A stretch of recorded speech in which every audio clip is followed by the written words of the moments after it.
A Dama de Ferro e o Castelo de Areia. Com os papéis do divórcio ainda em mãos, fresquinhos, eu não chorei, não gritei e não me apeguei a ninguém. A primeira coisa que fiz foi pegar a cadeira de rodas do meu sogro, o patriarca Ricardo Tavares, que estava semi-paralisado, e levá-lo pessoalmente até a porta da casa da amante do meu marido. E no exato momento em que a moça levantou a cabeça e viu o idoso com os olhos cheios de pavor, a casa da minha família política desmoronou como se uma bomba tivesse explodido.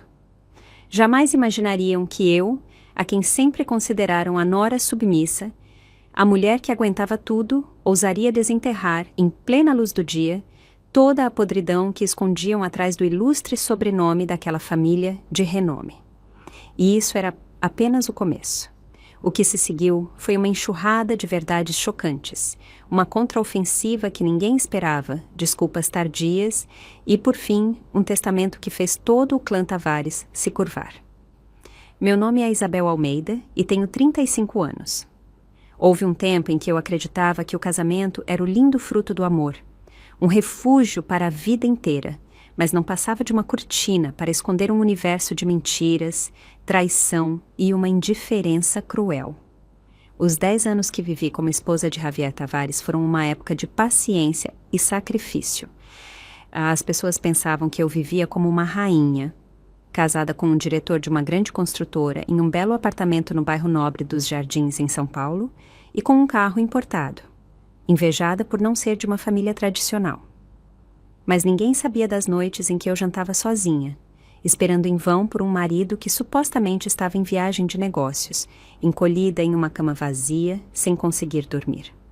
Minhas suspeitas começaram quando Javier ficou irritadiço e distante, quando suas ausências noturnas se tornaram frequentes, com a desculpa de obras em outras cidades ou projetos urgentes. Mas uma mulher apaixonada, uma mulher com um lar, é a que mais tende a se auto-enganar. Eu confiava cegamente no meu marido. Tudo mudou em uma tarde chuvosa. Minha vida deu uma guinada completa. Por acaso, vi o carro de Javier, tão familiar, parado em frente a uma pequena e discreta lanchonete em uma ruela do bairro da Consolação. Achando que era uma simples coincidência, entrei, pedi um café e me sentei em uma mesa do outro lado. E foi então que eu o vi. Ele não estava sozinho. Ao seu lado, uma mulher de uns 20 e poucos anos, mini saia, batom vermelho vibrante e um olhar sedutor. Eles davam as mãos, riam e conversavam com uma cumplicidade que me transformou em pedra.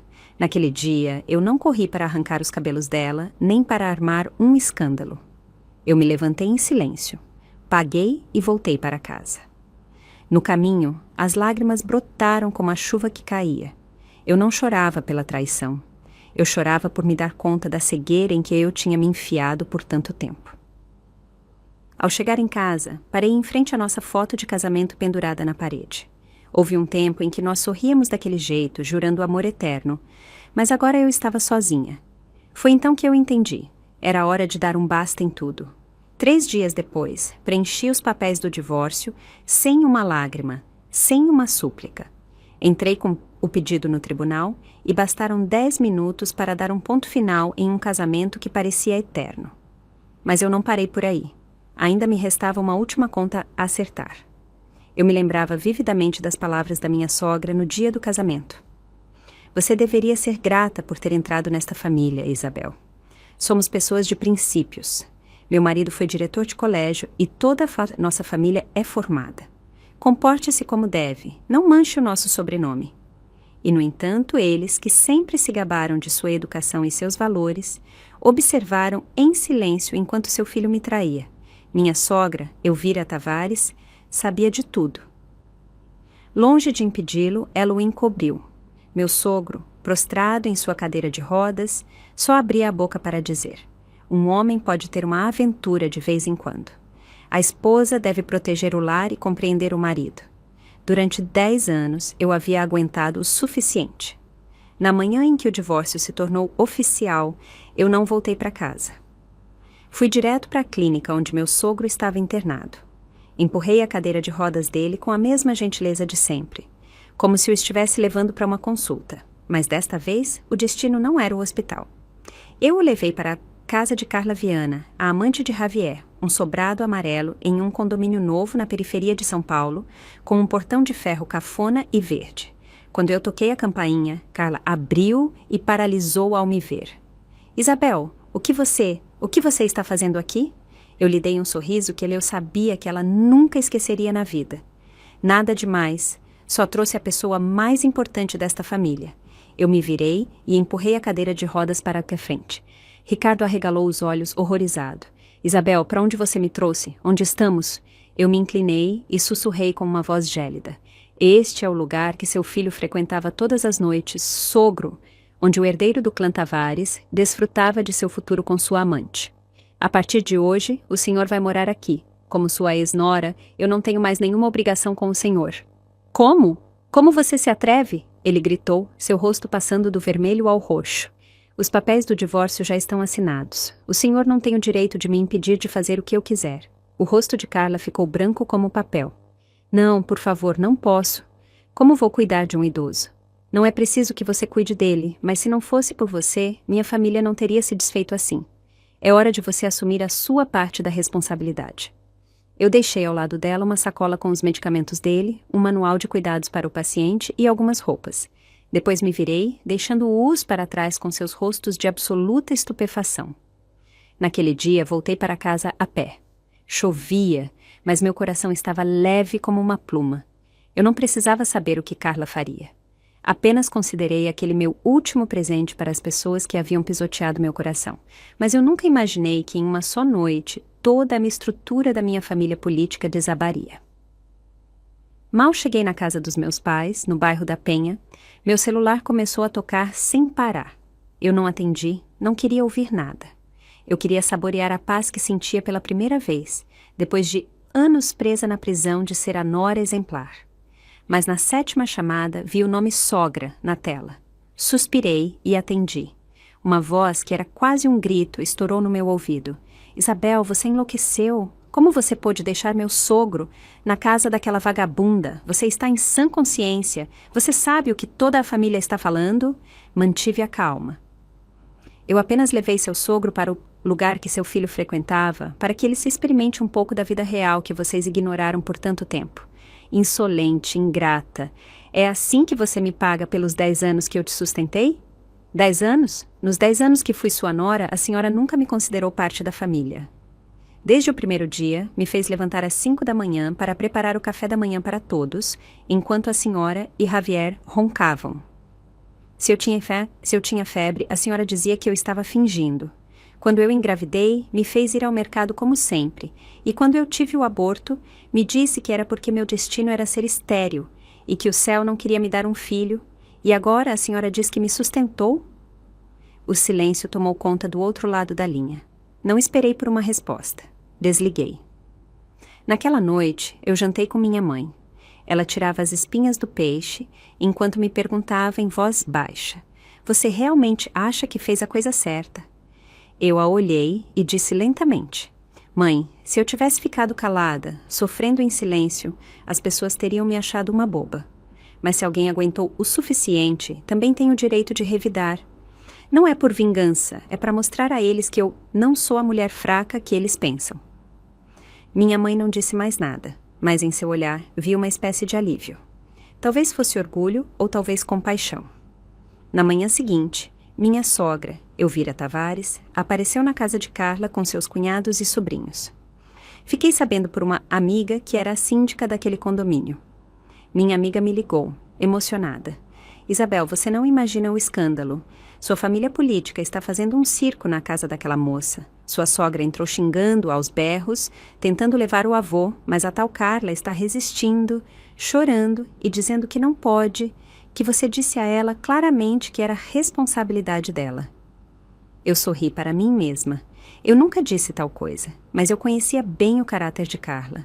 Alguém acostumado a viver na mordomia ficaria louco depois de uma única noite ouvindo um idoso gritar pedindo comida ou ajuda para ir ao banheiro.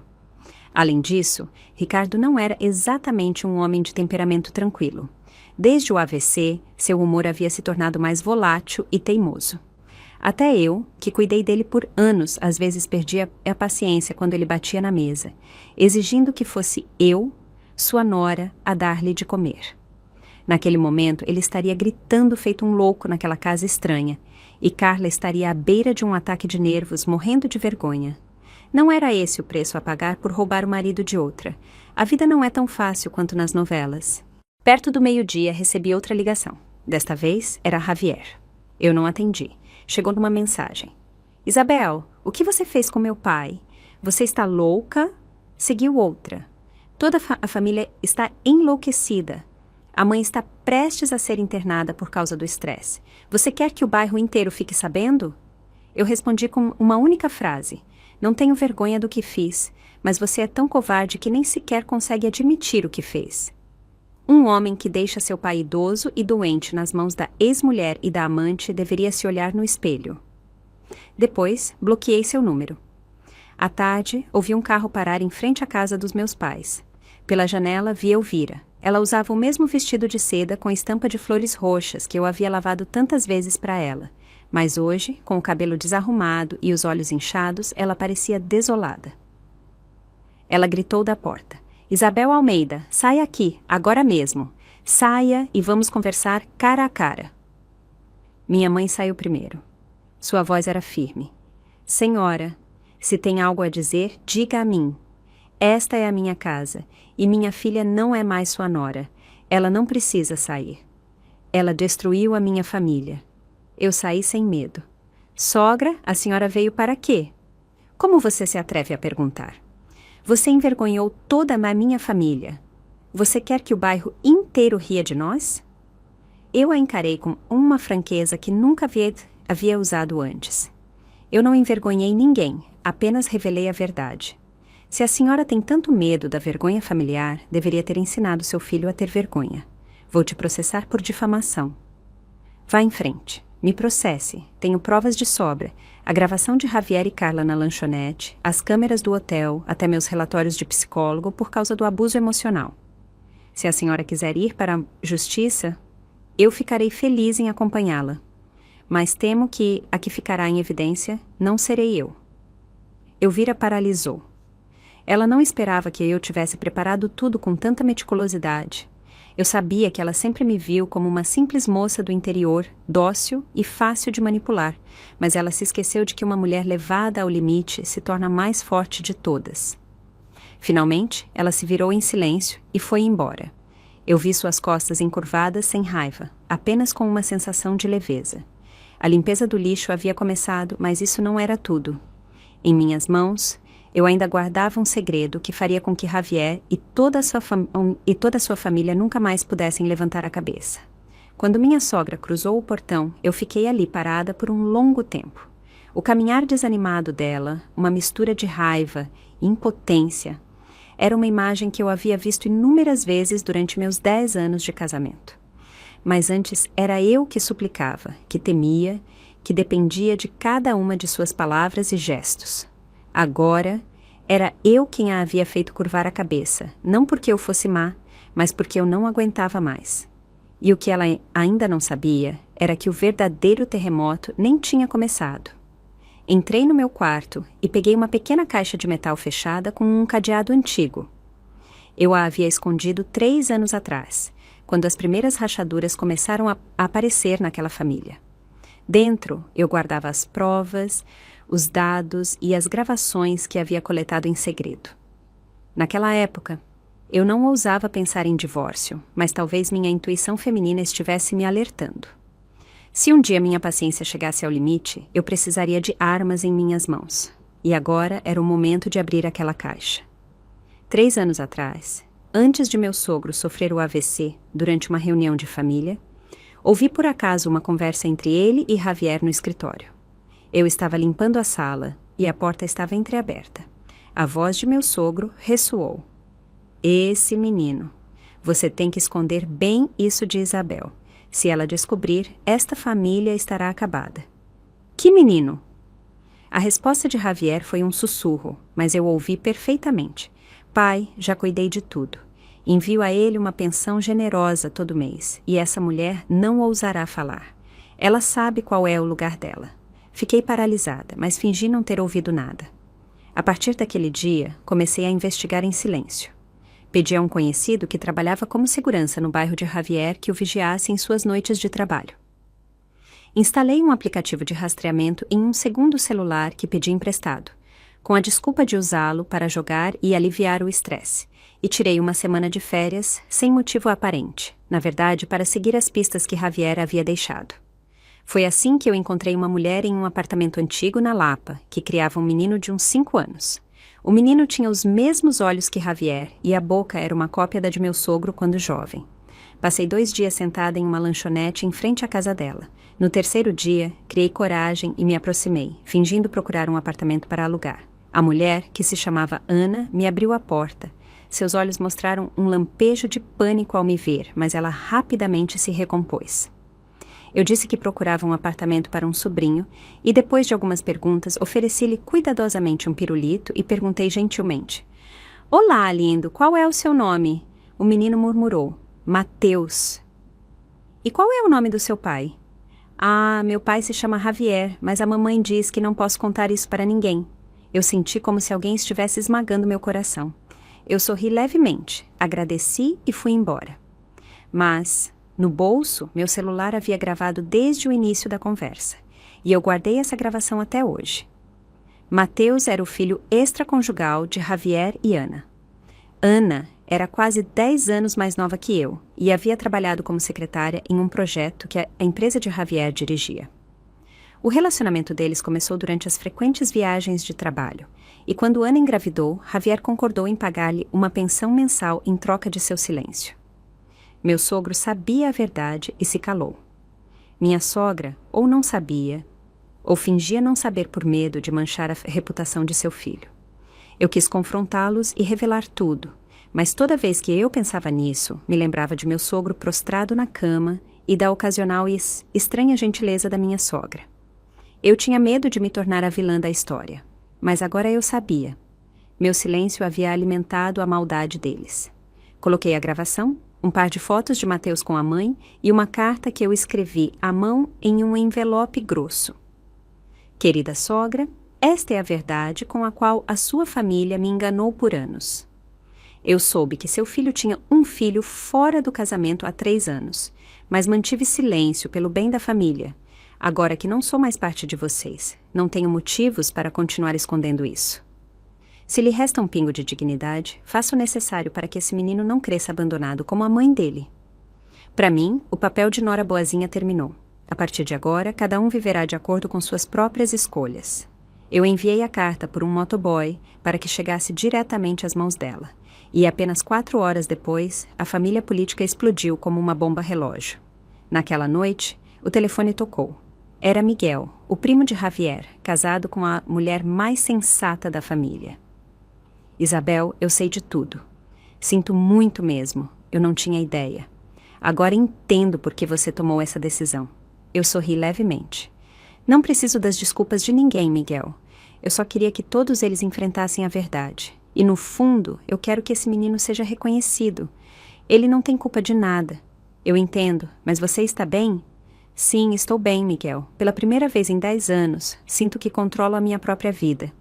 Desliguei e olhei para o céu. Começava a chover. Eu nunca tinha me sentido tão forte. Naquela tarde, quando o céu ficou cinzento, recebi uma mensagem de uma pessoa inesperada. Era a tia de Javier, Cida, a irmã de Elvira. A mensagem era curta. Isabel, acabei de saber. Você fez a coisa certa, mas tenha cuidado. Minha cunhada perdeu a cabeça e está dizendo barbaridades para tentar reverter a situação. Não quero que você sofra uma injustiça. Eu li a mensagem 3 vezes. Meu coração, que estava em calma, deu um salto. Eu conhecia Elvira. Eu tinha vivido mais de 10 anos sob a sombra dela. Ela podia ser paciente, sorrir, fingir ser educada em público, mas por trás das costas era capaz de tramar intrigas ainda mais cruéis. Quando fui promovida a chefe de departamento, ela me forçou a largar o trabalho, dizendo que uma mulher com muito sucesso traz a ruína para o marido. Quando eu não conseguia ter filhos, ela ligou para minha mãe, escondida, para dizer que a filha dela era estéril, fazendo-a chorar na frente de todos os parentes. Ela dizia sem pudor: "Nossa Isabel é boazinha, mas é um pouco boba, nem percebe que o marido dela atrai. Eu tinha engolido tudo, mas se ela tramasse algo de novo, eu não ficaria de braços cruzados. Naquela noite, no grupo da família no WhatsApp, apareceu uma longa mensagem enviada do número de Elvira para os mais velhos da família. Em primeiro lugar, quero expressar que assumo toda a responsabilidade pelos recentes incidentes. No entanto, devo esclarecer que a afirmação de Isabel de que Javier tem um filho fora do casamento é uma calúnia e uma conspiração para manchar a honra da nossa família. Ricardo foi levado à força para um lugar desconhecido em seu delicado estado de saúde, e Isabel insultou deliberadamente a família e espalhou falsidades nas redes sociais. Eu já contratei um advogado e estou preparando a documentação. Se Isabel continuar com esta difamação, eu a levarei aos tribunais por injúria e calúnia. Imediatamente, choveram as reações. Alguns a apoiavam, outros duvidavam. Mas uma coisa estava clara. Elvira estava tentando virar o jogo. Eu não me irritei. Com calma, fiz uma captura de tela e enviei uma única mensagem para o grupo. Para os mais velhos da família, sou Isabel, a ex-sobrinha por afinidade. Para esclarecer a situação, eu lhes envio algumas pequenas provas e um arquivo de áudio com a conversa entre Ricardo e Javier Tavares sobre a pensão do menino. 2. Fotos de Mateus e sua mãe, Ana. 3. O registro de uma consulta em um posto de saúde na Lapa, onde o nome do pai é Javier Tavares. 4. Uma foto das câmeras de segurança do hotel O Cantinho Perfeito. Com a data de 5 de maio, onde se vê Javier Tavares e Ana entrando juntos. Eu não quero fazer disso algo maior, mas se alguém continuar insistindo que estou mentindo, eu não terei outra escolha a não ser apresentar tudo isso às autoridades e deixar que a lei decida. Uma última coisa, a honra de uma família não reside em esconder a verdade, mas na coragem de enfrentá-la e corrigir os erros. Minutos depois, o grupo ficou em um silêncio sepulcral. Nenhuma mensagem de refutação. Nenhuma palavra em defesa de Elvira. Eu podia imaginar perfeitamente a atmosfera, como se ela tivesse levado um tapa na frente de todos aqueles que a consideravam um exemplo de virtudes. Naquela noite, Javier ligou de novo, desta vez de um número desconhecido. Ao atender, sua voz soou rouca, uma mistura de raiva e impotência. Isabel, você não acha que está sendo muito baixa? Você pretende arruinar a minha vida? Eu ri suavemente. Ninguém arruinou a sua vida.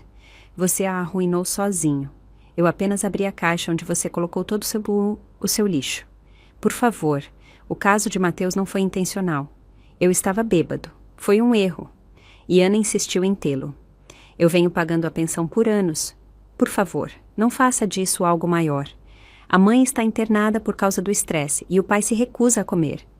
Você não vai ficar feliz até nos ver todos mortos.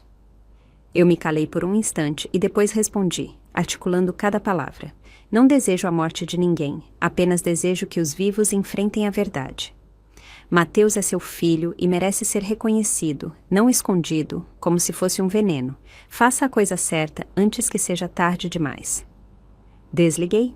Não precisava ouvir mais porque na manhã seguinte algo inesperado aconteceu. A tia de Javier, Cida, a que havia me enviado a mensagem de aviso, me ligou para nos encontrarmos em uma pequena lanchonete perto da minha casa. Quando cheguei, ela já estava sentada. Seu olhar era gentil, mas cheio de preocupação. Isabel, me perdoe. Por 10 anos, eu soube do que você sofria e não fui capaz de intervir. O caráter da minha cunhada é tão tirânico que ela odeia qualquer um que a contrarie, mas nisso eu quero ficar do seu lado. Eu senti meus olhos se encherem de lágrimas. Está tudo bem, tia Cida. Eu não peço que ninguém fique do meu lado. Basta que uma única pessoa me entenda. Ela colocou a mão sobre a minha e disse com firmeza, mas você precisa saber de uma coisa. Sua ex-cunhada está preparando uma reunião de família para abafar este assunto. Ela vai trazer um advogado e tentará criar provas falsas, usando seu aborto como desculpa para dizer que você pressionou tanto Javier que ele teve que procurar um herdeiro fora da família. Eu fiquei horrorizada. Nunca pensei que ela pudesse ser tão cruel. Cida continuou. Mas não se preocupe. Se ela ousar fazer algo assim, eu mesma vou me levantar e contar tudo. Eu não vou permitir que a humilhem mais. Eu também estou cansada de ver como esta família desmorona por causa de mentiras bem embaladas. Eu apertei a mão dela com força. Pela primeira vez em anos, senti que alguém naquela família se importava sinceramente comigo. Naquela noite, eu olhei para a caixa de metal vazia. Todas as provas tinham sido enviadas. Eu não tinha mais nada a proteger. Mas algo começava a crescer dentro de mim. A confiança em mim mesma não estava errada. Eu apenas estava reivindicando a justiça que me tinham roubado por 10 anos. Mas a história não terminava aqui. Um personagem inesperado, alguém que eu pensava que tinha desaparecido da minha vida, estava prestes a aparecer com um segredo terrível que faria minha família política desmoronar mais uma vez diante da opinião pública. Eu pensei que expor o caso do filho de Javier seria o maior golpe, o clímax da história, mas eu estava errada. O que me esperava era ainda mais terrível, e desta vez não vinha de Javier, nem de Carla, nem de um terceiro. Vinha do passado mais profundo da minha sogra, Elvira Tavares. Tudo começou em uma manhã de domingo com uma ligação de um número desconhecido. Alô? Falo com a senhora Isabel Almeida, ex-nora da senhora Elvira Tavares? Eu hesitei por um momento, mas respondi. Sim, sou eu. Quem é? Do outro lado, uma voz de homem de meia idade, um tanto rouca pelos anos, mas muito clara. Meu nome é Arthur Bastos. No passado, fui namorado da senhora Tavares. Há algo que não posso mais guardar e preciso me encontrar com a senhora. Nós nos encontramos em uma pequena lanchonete em um beco tranquilo da Vila Madalena, um lugar pouco frequentado. Quando eu cheguei, ele já me esperava. Ele aparentava uns 60 e poucos anos e, apesar do cabelo grisalho, seu olhar era intenso. Em suas mãos, ele segurava uma pasta antiga. Assim que me sentei, ele foi direto ao ponto. Sinto muito por lá contatado de forma tão abrupta, mas o que eu vou lhe contar vai lhe causar um grande choque. Eu assenti. Um mau pressentimento já havia tomado conta de mim. Arthur Bastos me olhou e baixou a voz. Em 1993, Elvira e eu éramos namorados. Nós nos conhecemos em um curso para servidores públicos. Eu era contadora em uma empresa de alimentos e ela, secretária.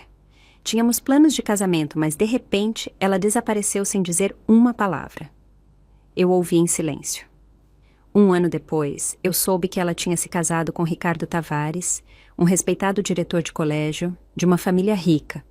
Doeu, mas eu pensei que era o destino. 3 meses depois, um amigo me disse que Elvira tinha dado à luz um menino. Eu prendi a respiração. Javier? Arthur assentiu e tirou de sua pasta uma fotocópia de um relatório de DNA velho e manchado de umidade. Eu suspeitei por 30 anos. Há 2 meses, fui a um check-up médico e secretamente peguei uma amostra do meu cabelo. Pedi a um sobrinho que trabalha em um laboratório para compará-la com uma amostra do cabelo de Javier, que consegui em uma reunião de família, a qual compareci graças a um conhecido. O resultado foi 99% de coincidência. Eu fiquei petrificada. Arthur pegou uma foto antiga de 1993. Nela, uma versão mais jovem de Elvira, com os mesmos olhos afilados e o mesmo sorriso de Javier. Ao lado dela, um jovem Arthur a abraçava pelos ombros. A senhora entende agora? Eu sou o pai biológico de Javier, mas Elvira, para conseguir um bom casamento, me abandonou e vem enganando Ricardo Tavares por mais de 30 anos. Eu não podia acreditar no que eu estava ouvindo. Cada palavra que ele pronunciava era como um raio. Aquela família que havia me oprimido em nome da honra, da tradição e da moral estava construída sobre um castelo de mentiras e enganos. Mas por que o senhor me conta isso agora? Arthur suspirou. Porque eu sei que a senhora está sendo oprimida. Eu li na internet o que aconteceu com a senhora. Não posso permitir que meu filho viva em uma família falsa sem conhecer a sua identidade. Nem que uma pessoa como a senhora seja pisoteada sem justiça. Eu não pude conter as lágrimas. Ele me entregou o original do exame de DNA, um par de fotos antigas e um diário velho que Elvira havia escrito no passado. Nele, ela relatava sua angústia por ter abandonado o homem que amava e ter escolhido um casamento por conveniência depois de dar à luz a Javier. Esta é a verdade. O que a senhora vai fazer com ela depende da senhora, mas eu acredito que chegou o momento de a luz iluminar o que esteve escondido por tempo demais. Voltei com tudo aquilo. Não consegui dormir a noite toda. Inúmeras lembranças me assaltaram. Elvira me repreendendo por não saber proteger os valores familiares, gritando comigo por não lhe dar um neto. E o dia em que, apontando para mim com um garfo, ela me disse: cada um de seus atos afeta a honra desta casa. Somos uma família exemplar. Eu não vou deixar que uma maçã podre estrague tudo. Agora eu entendia. A maçã podre era ela. Eu sabia que revelar isso não seria apenas um choque, mas daria um golpe mortal na honra da família Tavares. A arma que Elvira havia usado para pisar nos outros, mas eu não sentia uma ponta de culpa. Ela também havia pisado em muitos para proteger aquela fachada. Eu liguei para a única pessoa da família em quem eu ainda confiava. Miguel, você tem um momento? Eu preciso te mostrar algo. Miguel não fez perguntas. Nós nos encontramos em um restaurante perto de seu escritório. Quando lhe mostrei os documentos e as fotos, seu rosto ficou pálido enquanto ele os analisava, um por um. Meu Deus, não é preciso que toda a família saiba. Eu só quero que algumas pessoas conheçam a verdadeira face da família exemplar que eles tanto veneravam. Miguel ficou em silêncio por um longo tempo e depois me olhou com determinação. Você não está sozinha, Isabel. Se eu vir a tentar continuar te caluniando, eu estarei do seu lado. Vou contar tudo para toda a família. Eu sou parte desta casa e minha palavra não será ignorada. Eu assenti.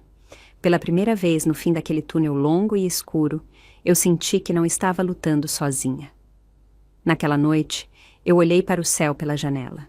A lua cheia derramava sua luz sobre os telhados. Eu me perguntei se uma mulher como Elvira, que me ensinou a ser educada, que me oprimiu em nome de ser uma boa nora, que me repreendeu por não ter princípios, teria a coragem de se olhar no espelho e enfrentar seu passado sujo. Eu não tinha certeza, mas eu sabia que o dia em que sua máscara cairia na frente de toda a família não estava longe. A reunião de família foi realizada no domingo seguinte pela manhã, na casa principal dos Tavares, o sítio da família. Aquele lugar, reservado por gerações para os eventos mais importantes, casamentos, funerais, celebrações, se tornaria agora o cenário onde a verdade que Elvira havia escondido por mais de 30 anos seria revelada. Eu não tinha sido convidada, mas uma mensagem de Miguel me fez ir. Isabel, Elvira vai anunciar publicamente que você não pode ter filhos para te culpar por ter abandonado seu marido e destruído o lar. Se você não vier, você vai carregar essa infâmia para sempre. Se você vier, eu estarei do seu lado. Eu não pensei 2 vezes.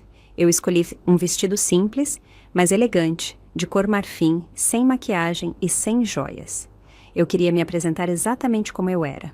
Não perfeita, mas digna e com orgulho. Naquela manhã, o quintal do sítio estava cheio de gente.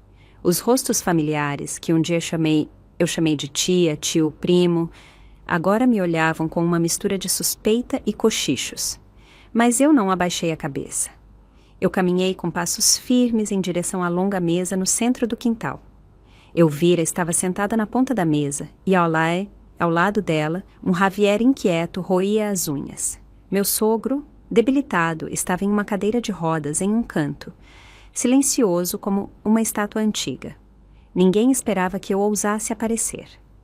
Elvira arregalou os olhos e apertou os lábios, mas logo esboçou um sorriso de deboche.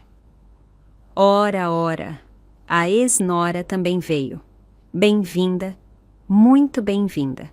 Pelo menos você sabe o que é a vergonha. Eu me sentei calmamente em uma cadeira na outra ponta da mesa e levantei o olhar.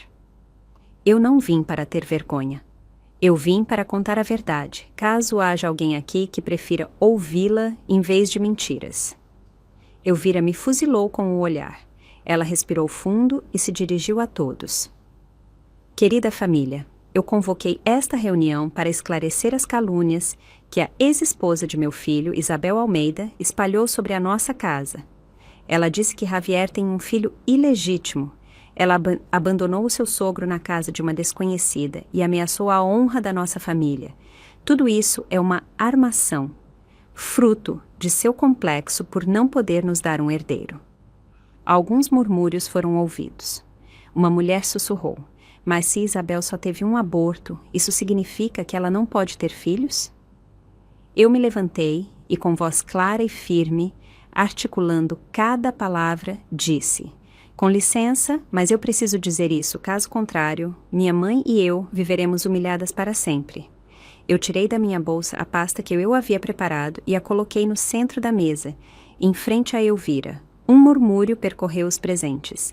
Eu a encarei fixamente. Este é um relatório ginecológico recente do Hospital Albert Einstein. O médico confirma que meu útero é completamente normal e que eu sou fértil. No dia em que eu sofri o aborto, eu estava com mais de 38 graus de febre e a senhora sogra me obrigou a ir ao mercado. A senhora se lembra? O rosto de Elvira ficou branco. Ela tentou manter a compostura. Isso é mentira. Sim, é mentira. Como a senhora explica o arquivo de áudio onde a senhora me diz que uma mulher que não pode dar filhos não tem o direito de reclamar se sua sogra trouxer outra nora para garantir a descendência? Eu peguei meu celular e apertei o play. A voz aguda e maliciosa de Elvira ressoou com clareza. O ambiente congelou no mesmo instante. Alguns dos mais velhos franziram a testa e desviaram o olhar. A tia Cida paralisou e murmurou: "Meu Deus, Elvira!" Eu não parei. Eu peguei outro relatório. Este é o resultado do exame de DNA de Mateus, o filho de Javier Tavares, e Ana. 99,97% de coincidência. Com o selo e a assinatura do Instituto de Pesquisas Forenses. Se alguém desejar uma contraprova, eu terei o prazer de acompanhá-los ao hospital. O murmúrio se transformou em uma onda. Javier, com o rosto pálido, se encolheu em seu assento. Elvira gritou para ele: "Cale-se, não admita, eu disse para você esconder isso." Eu fiz uma pausa antes de lançar a última bomba. Lentamente, peguei o terceiro resultado do exame, o original que Arthur Bastos me deu e o diário antigo de Elvira. Eu sinto ter que chegar a este ponto, mas se a senhora, sogra, decidiu me humilhar na frente de toda a família, eu não posso mais continuar calada. Eu coloquei os papéis na mesa e, com a voz trêmula, mas firme, disse: "Este é o resultado do exame de DNA entre Javier Tavares e o senhor Arthur Bastos, que foi seu namorado antes que a senhora se casasse com Ricardo. O resultado confirma que o senhor Bastos é o pai biológico de Javier e não Ricardo." Um silêncio de morte caiu sobre o quintal. Elvira, como se um raio tivesse caído sobre ela, se levantou de um pulo e gritou: "Você está louca? Não minta! Isso é uma invenção sua!" "Se é uma invenção, como a senhora explica este diário que eu encontrei?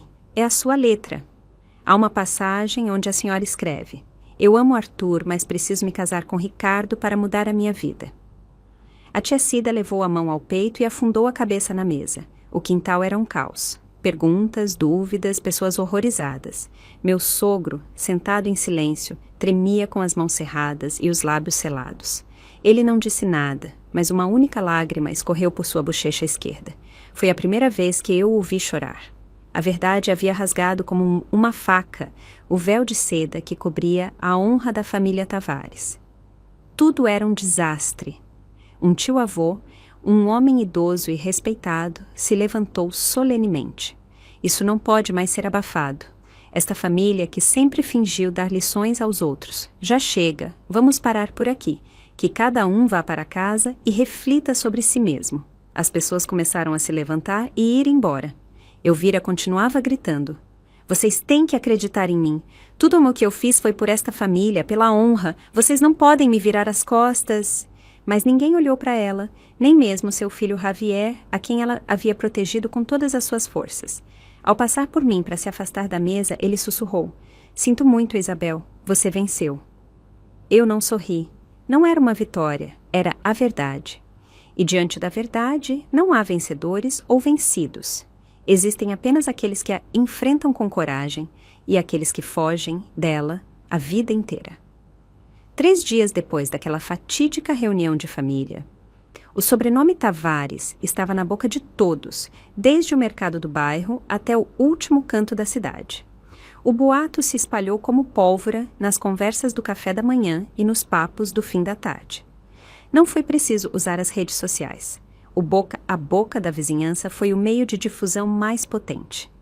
Eu permaneci em silêncio, sem adicionar uma única palavra. Eu considerei que meu trabalho estava feito, mas, Como era de se esperar, Elvira não ficou de braços cruzados. Naquela noite, recebi uma ligação da minha ex-cunhada, a segunda que não era da família. Ela era uma mulher dócil e de poucas palavras, mas correta. Isabel, você ficou sabendo? A sogra está preparando uma denúncia contra você por calúnia. Ela mobilizou um advogado conhecido. Eu me tensei, mas não me surpreendi. Desde o momento em que eu tirei a máscara dela, eu havia antecipado todos os seus movimentos. Você tem certeza? Sim, meu marido é sobrinho desse advogado. A sogra levou a ele umas fotos manipuladas e disse que você, por vingança depois do divórcio, tinha editado as gravações e inventado toda a história. Eu dei uma risada amarga. Manipular fotos, inventar histórias, e eu com os originais, o diário manuscrito dela e um exame de DNA independente. Mas eu não a subestimei. Eu sabia que Elvira não precisava vencer nos tribunais. Bastava que ela vencesse a guerra da opinião pública. Se as pessoas duvidassem, se pensassem que algo deve ter acontecido, ela já teria recuperado parte de sua reputação. Era a tática mais perversa de todas. No dia seguinte, recebi uma intimação do Serviço de Mediação da Prefeitura por uma denúncia de difamação. A mediadora era uma mulher de uns 40 anos com uma aparência impecável. Sobre sua mesa, um documento com o nome de Elvira Tavares bem visível. Ela me disse educadamente: Senhora Almeida, nós a intimamos para verificar alguns fatos. A senhora Tavares alega que a senhora espalhou informações falsas, prejudicando a honra pessoal e familiar dela. Eu entendo que é um assunto familiar complexo, mas eu agradeceria a sua colaboração para esclarecer as posições de ambas as partes. Eu assenti e da minha bolsa tirei todos os documentos originais, as gravações com carimbo de data, os resultados do laboratório forense e o diário original, acompanhado de uma declaração assinada por Arthur Bastos. Eu coloquei tudo sobre a mesa e disse com voz clara: eu não difamei ninguém, eu apenas disse a verdade. Se essa verdade fez com que alguém sinta que perdeu a honra, a culpa não é minha. A mediadora examinou os documentos e, à medida que lia, sua expressão se tornava mais séria. Depois de um tempo, ela levantou o olhar. Seu olhar não era mais frio, mas denotava uma certa compreensão. Eu entendo. Tudo fica perfeitamente claro com esta documentação. Eu informarei meus superiores para arquivar o caso como uma denúncia infundada. Eu sorri levemente. Obrigada, mas se não for muito incômodo, a senhora poderia transmitir uma mensagem minha para a senhora Tavares? Diga a ela que a mentira tem perna curta. Ao sair do prédio, o sol bateu no meu rosto. Um táxi parou ao lado da calçada e dele desceu justamente Elvira. Ela estava vestida com um conjunto preto, o cabelo preso em um coque alto e os lábios pintados de um vermelho intenso, como nas festas de família, mas seus olhos estavam inchados e seu rosto pálido. Ela parou ao me ver. Nós nos olhamos em silêncio, sem insultos, sem agressões, apenas 2 olhares afiados como facas se cruzando no ar. Fui a primeira a falar. Sogra, vejo que a senhora ainda não desistiu. Ela apertou a bolsa e soltou uma risada debochada. Você se acha muito esperta, não é? Você acha que por desenterrar histórias velhas vai ganhar? Eu admito meus erros, mas a senhora também não é santa. Não, eu não sou santa, mas também não finjo ser uma autoridade moral como a senhora. Ela me olhou por um longo tempo. Pela primeira vez, em seus olhos não havia desprezo nem raiva. Eles estavam vazios. E então, ela lançou uma frase enigmática. Lembre-se, nem todos que caem ficam no chão. Tenha cuidado, o vento pode mudar de direção. Eu sorri. Eu espero que o vento mude de direção, a favor de todas as pessoas que a senhora pisoteou nos últimos 10 anos. Ela se virou e eu não voltei a olhar para as costas dela. Naquela tarde, fui ver minha mãe. Ela estava sentada na varanda, ouvindo rádio enquanto limpava legumes. Quando me sentei ao lado dela, ela me perguntou: está tudo bem? Eu assenti levemente. Sim, mas acho que as coisas vão ficar um pouco barulhentas. Minha mãe sorriu e acariciou meu cabelo. E o que importa é que haja barulho. Se vivemos com a consciência tranquila, não há nada a temer. Venta o que ventar. Lembre-se disto. Nunca viva como as pessoas que te fizeram chorar. Eu apoiei a cabeça em seu ombro. Em mais de 10 anos de casamento, nenhum momento havia sido tão pacífico quanto este. Mas, exatamente uma semana depois, apareceu uma publicação anônima em um importante fórum feminino online. O título era: Uma ex-nora vingativa calúnia sua ex-sogra. Denunciou a verdade manipulada. O texto estava repleto de informações falsas e distorcidas, dizendo que eu, por não poder ter filhos, estava com ciúmes da jovem amante de Javier, Carla. E que, depois do divórcio, eu havia inventado a história do filho secreto e do passado da minha sogra para afundar a família. A publicação se espalhou como um incêndio florestal. Houve gente que acreditou, gente que duvidou e até gente que zombou de mim, expondo detalhes da minha vida pessoal. Por um momento, eu fraquejei. Eu tentei ficar em silêncio, mas minha mãe pegou minha mão e me disse: Você não pode recuar. Se o fizer, as pessoas pensarão que você é culpada. Eu assenti e, pela primeira vez, publiquei um post público em minhas próprias redes sociais. Eu anexei todas as provas, fotos, resultados dos exames, arquivos de áudio e uma carta manuscrita do próprio Arthur Bastos, o pai biológico de Javier. Em apenas 30 minutos, foi compartilhado milhares de vezes, e então algo que ninguém esperava aconteceu. Até Carla, a amante, interveio. Ela publicou um breve texto. Eu não queria me envolver, mas confirmo que Isabel Almeida não está mentindo. Javier Tavares e eu temos um filho. Eu nunca fui agredida ou caluniada por ele. A única pessoa que me sugeriu que ficasse em silêncio foi a ex-sogra dele. A comunidade online explodiu. Elvira Tavares, a que ameaçava, caluniava e inventava histórias, se tornou oficialmente objeto de escárnio público. A família Tavares foi expulsa das organizações de caridade locais e a história da família se tornou a fofoca de todo o bairro. E eu soltei um suspiro de alívio. Não porque eu tinha ganhado, mas porque finalmente eu não tinha mais nada a esconder. Depois que eu publiquei todas as provas nas minhas redes sociais, a tempestade varreu a máscara de hipocrisia moral da minha antiga família política. O bairro fervia de boatos, as comunidades online me apoiavam e aqueles que haviam duvidado e me criticado silenciosamente apagaram seus comentários ou me enviaram mensagens de desculpas. Carla, a mulher que eu pensei que desejaria meu desaparecimento, deu o ponto final na farsa dos Tavares com uma simples frase: Isabel não me fez nada de ruim, fui eu quem errou e eu admito isso. Eu pensei que tudo havia terminado, que a vida voltaria à calma, mas muitas vezes, quando você fecha uma porta de dor, outra se abre. Não para te machucar mais, mas para te perguntar: você está pronta para viver de outra maneira? Em uma tarde de segunda-feira, enquanto eu organizava meu currículo para procurar um emprego, o telefone tocou, um número desconhecido. Eu hesitei, mas atendi. Alô? Falo com Isabel Almeida? Sou Marcos Vasconcelos, diretor de recursos humanos da construtora Moura. O conselheiro Miguel Tavares falou de você para mim. Era Miguel, a única pessoa daquela família que havia me dito: Isabel, eu acredito em você. Eu nunca pedi ajuda a ele, mas ele, secretamente, havia colocado o primeiro tijolo para que eu pudesse reconstruir a minha vida. Gostaríamos de contratar alguém para o nosso departamento jurídico interno. E o Sr. Tavares a recomendou muito. Você estaria disponível para uma entrevista amanhã à tarde? Eu fiquei sem palavras. Sim, claro. Muito obrigada. Estarei lá. No dia seguinte, eu fui para a construtora Moura. Era uma empresa de médio porte em pleno crescimento. O escritório no 8º andar de um prédio de vidro moderno tinha um design contemporâneo.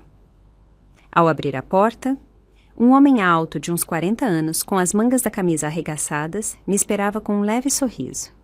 Isabel Almeida, eu sou Alexandre Moura, o diretor da empresa.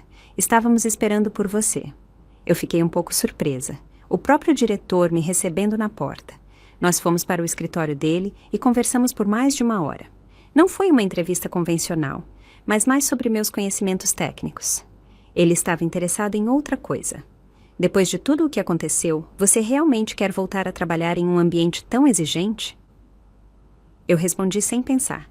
Não é que eu queira, é que eu preciso fazer isso para sobreviver e para não depender da compaixão de ninguém. Ele sorriu. Um sorriso tranquilo, caloroso, que parecia esconder uma história. Nesse caso, bem-vinda à construtora Moura. Antes que eu pudesse assimilar, ele me estendeu a mão. Não preciso ver mais. O conselheiro Tavares estava certo. Se uma mulher é capaz de enfrentar uma família tão autoritária e hipócrita, como não vamos confiar nela? Eu apertei a mão dele. Meu coração batia forte, não pela emoção, mas porque eu sentia que eu realmente estava começando uma nova vida. Nos dias seguintes, eu comecei a trabalhar com uma rotina. Eu entrava às 8 e saía às 5. Cada vez que eu cruzava a porta de vidro do escritório, eu me sentia como outra mulher. Eu não era mais a sombra silenciosa atrás do meu marido, nem a nora da família Tavares. Eu era Isabel Almeida, uma mulher livre e independente. E os sinais que Alexandre Moura começou a me mostrar eram impossíveis de ignorar. No começo, era uma xícara de café sobre a minha mesa toda manhã, exatamente como se eu gostava, com pouco gelo e sem açúcar. Depois, eram as visitas casuais à minha mesa, fingindo estar de passagem para me perguntar: o que achou do trabalho? Você já almoçou? Vá para casa mais cedo hoje. Ou você prefere que a gente faça hora extra juntos? No começo, eu pensei que era simples cortesia, mas comecei a suspeitar.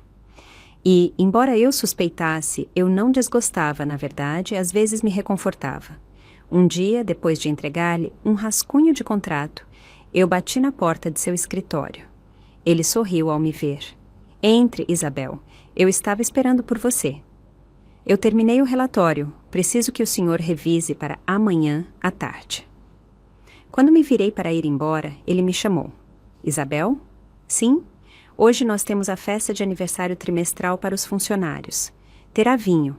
Fique e comemore conosco. Eu hesitei, mas no final assenti. Naquela noite, eu me sentei com meus colegas em uma luz fraca. Uma música suave tocava e o tilintar das taças de vinho era um som claro e alegre.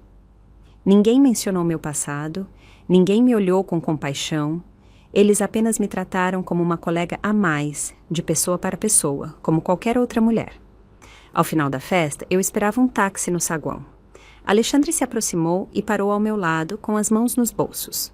Eu te levo. Não precisa. Eu estou acostumada a ir sozinha. Ele assentiu, mas não foi embora. Isabel, eu não sei quando é o momento certo para dizer, mas eu acho que estou começando a sentir algo por você. Eu fiquei paralisada. Uma rajada de vento noturno bagunçou meu cabelo. Eu o olhei sem desviar, mas sem me aproximar. Eu acabei de sair de um inferno. Eu ainda não sei se tenho forças para voltar a confiar em alguém. Ele me olhou com olhos que não tinham pressa. Eu não peço que você confie em mim agora. Eu só quero que você saiba que há alguém disposto a esperar.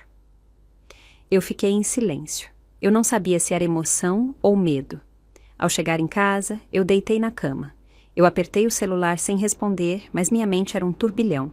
Um homem bom que aparece exatamente quando eu estou tentando me levantar. Ele era sincero, ou era mais uma prova do destino? Não havia resposta, mas eu sabia que meu coração, lentamente, estava começando a se descongelar. Mas, exatamente quando eu pensava que tinha encontrado a calma, uma mensagem anônima me arrastou de volta ao abismo da dúvida. Cuidado com esse tal Alexandre Moura. Nem todos que são gentis são sinceros. Ele é um homem que fez muitas mulheres acreditarem nele e depois as deixou com uma ferida que nunca cicatriza. A mensagem anônima chegou no meio da noite. Era curta, mas se cravou em meu coração como um punhal de gelo. Eu passei a noite em claro, lendo-a várias vezes. Será verdade? Essas 3 palavras giravam na minha cabeça. Eu não era mais uma mulher ingênua. Eu havia vivido em uma família política cheia de intrigas. Eu havia sofrido um casamento enganoso e eu tinha visto como as pessoas se apunhalavam pelas costas por dinheiro e prestígio. Eu havia confiado e eles haviam me destruído, e o medo de cometer o mesmo erro era avassalador, mas desta vez eu precisava ter certeza. Na manhã seguinte, entrei no escritório com um sorriso leve e cumprimentei meus colegas como de costume. Mas, em minha mente, eu já tinha um plano. Decidi começar pela pessoa mais confiável, a senhora Vera, do departamento de contabilidade. Ela estava na construtora Moura há 7 anos e, apesar de ter sido suspensa por protestar contra um corte injusto nos bônus, ela tinha voltado para a empresa pela confiança que tinha em Alexandre Moura. Eu a convidei para almoçar. Nós nos sentamos em um canto de um restaurante de self-service perto do escritório.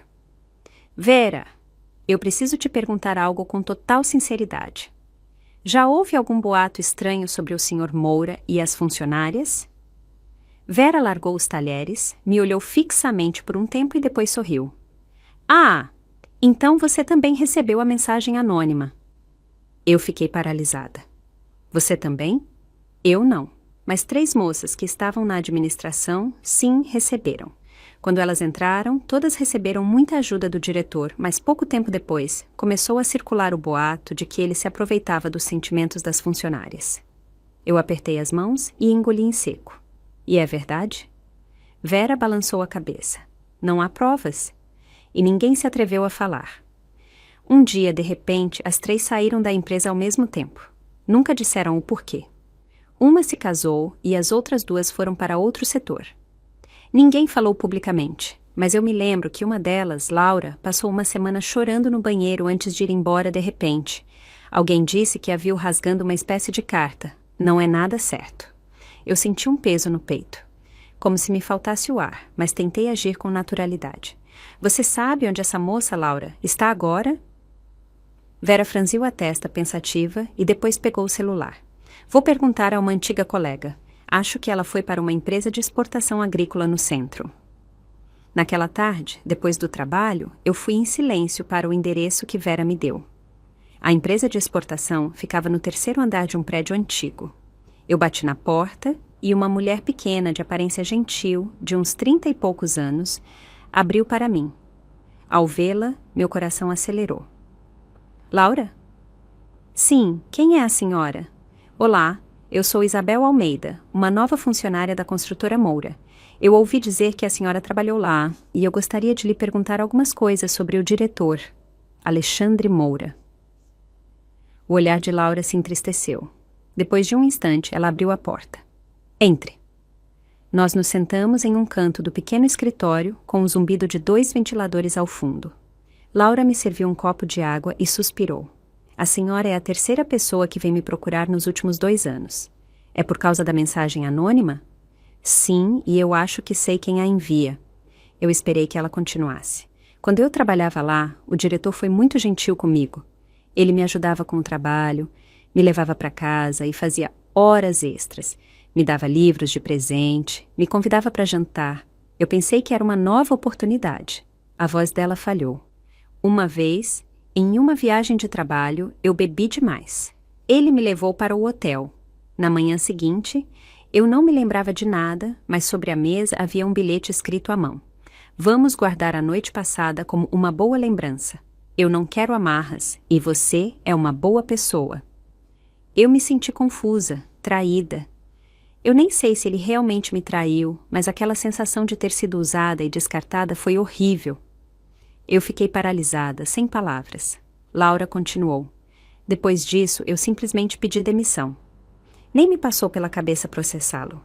Eu não queria que as pessoas soubessem. Mas a irmã de outra funcionária que passou pela mesma coisa que eu depois de mim pegou um ódio mortal dele. Um dia ela me disse, eu não vou deixar que ele se saia bem. Eu perguntei com cautela, você acha que foi ela quem enviou as mensagens? Eu tenho certeza. Eu agradeci a Laura e me levantei. Eu saí de lá com o coração apertado. Eu não podia afirmar que Alexandre Moura era 100% culpado, mas eu sabia que ele não era tão simples quanto a imagem de homem decente, atencioso e caloroso que ele projetava. Naquela noite, eu deitei na cama, olhando para o teto. Eu me lembrei do olhar de Alexandre, da voz dele perguntando se eu estava com fome, do café que aparecia pontualmente todas as manhãs, do olhar suave dele na festa de aniversário. Podia ser tudo sincero, mas também podia ser a repetição de um roteiro antigo. Eu lhe enviei uma mensagem. Eu vou tirar 2 dias de férias. Eu preciso de tempo para pensar sobre o trabalho e sobre a confiança. Sem esperar por uma resposta, eu desliguei o celular. No dia seguinte, eu fui para a minha cidade natal. Eu caminhei pelas velhas estradas de terra por onde minha mãe ia todos os dias para a horta. Eu me reencontrei com a Isabel de antes, a que acreditava que o amor era tudo, a que pensava que um sorriso gentil era a salvação. Eu não acreditava mais em contos de fadas, mas eu acreditava no meu direito de duvidar. E se desta vez eu desse um passo em falso, eu não desabaria. Eu me levantaria de novo. Eu tirei 2 dias de férias, mas minha mente não descansou.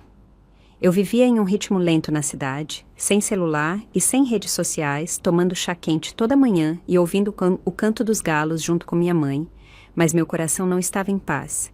Era como uma panela de pressão, fervendo em fogo baixo, prestes a explodir, porque eu sabia que em breve eu teria que tomar uma decisão.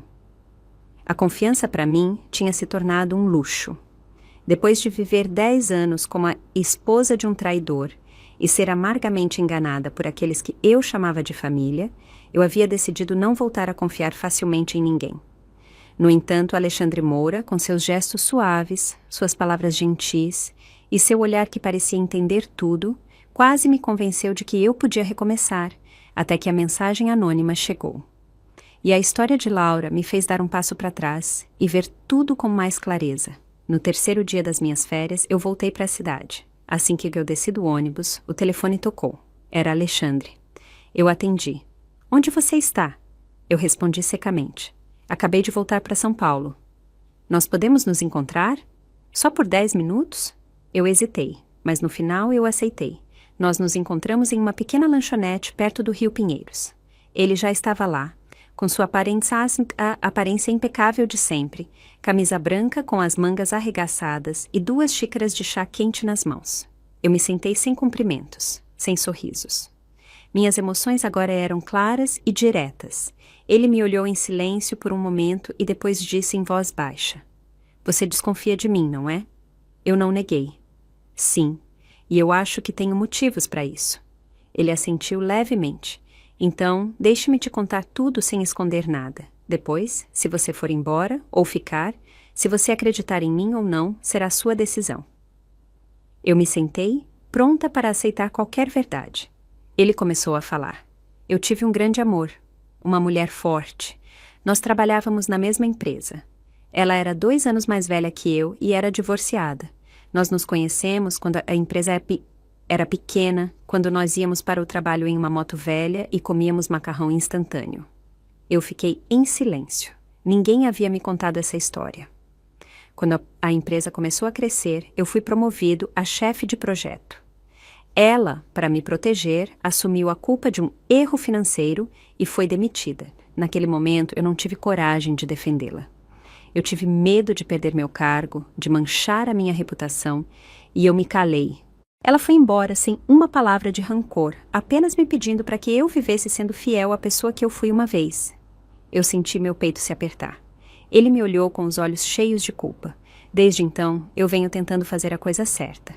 Eu ajudei os novos.